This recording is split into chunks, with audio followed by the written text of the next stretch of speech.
We could play you clips of all the nonsense, the entire show, right? We will play you some of them. But I think it's more important to talk about what is really at play here, why the United States Senate is undertaking a trial that is clearly unconstitutional as well as lacking in any merit. The truth is, this trial is out of fear of President Trump. The Democrats are scared, the establishment is scared, and the deep state is scared because Donald Trump is not finished. So this ruling class of career politicians, what do? They impeach him to stop him from rising up again.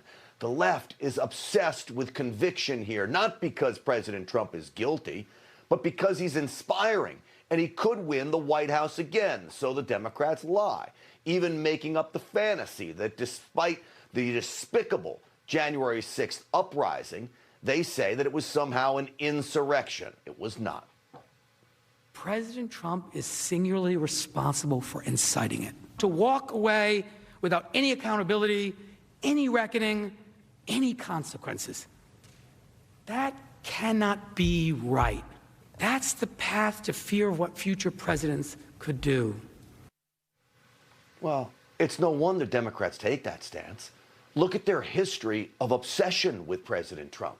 Even Nancy Pelosi has admitted that this bogus trial is about ensuring President Trump cannot run again.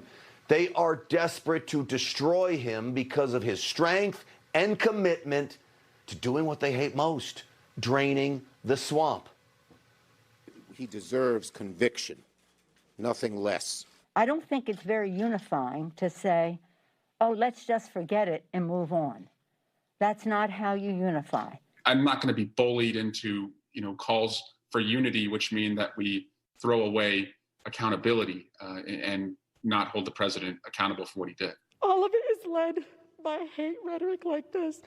And so I urge my colleagues to please take what happened on January 6th seriously.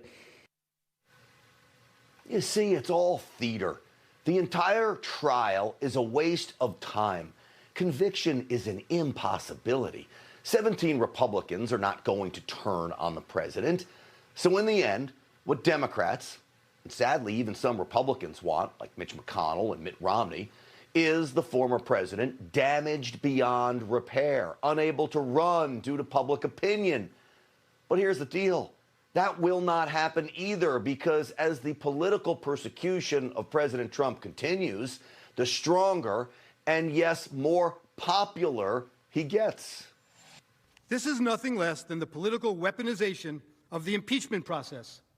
Pure, raw sport, fueled by the misguided idea of party over country, when in fact both will surely suffer.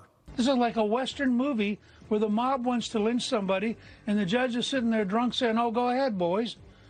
This has no resemblance to a real trial.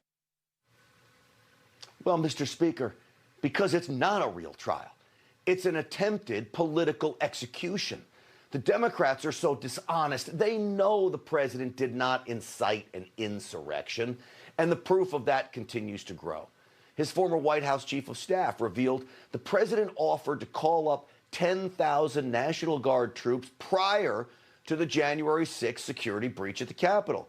And according to Mark Meadows, the offer was rebuked every time. That was a direct order from President Trump, and yet here's what we see is there's all kinds of blame going around, but yet not a whole lot of accountability. Well, since when have we seen accountability from politicians in Washington? And there's not a lot of facts to back up the Democrats' case either. No matter what the Democrats want to tell you, they are all just talk, smoke, and mirrors. Our case is based on cold, hard facts. It's all about the facts. Trump has sent his lawyers here today to try to stop the Senate from hearing the facts. He can talk about facts all he wants. He has none. Here's a fact for you. There is one president with a history of threatening violent behavior, and it's not Donald Trump. Donald, come on, man. Press always asks me, don't I wish I were debating him? No, I wish we were in high school. I could take him behind the gym. If we were in high school, I'd take him behind the gym and beat the hell out of him. How many push-ups you want to do here, pal? You should be looking at Trump.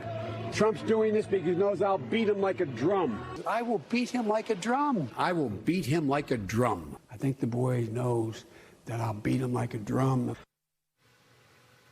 All right. So because I'm a guy's guy, no, I don't think Joe Biden needs to be impeached over all of that nonsensical rhetoric, just as President Trump should never have been impeached over what happened on January.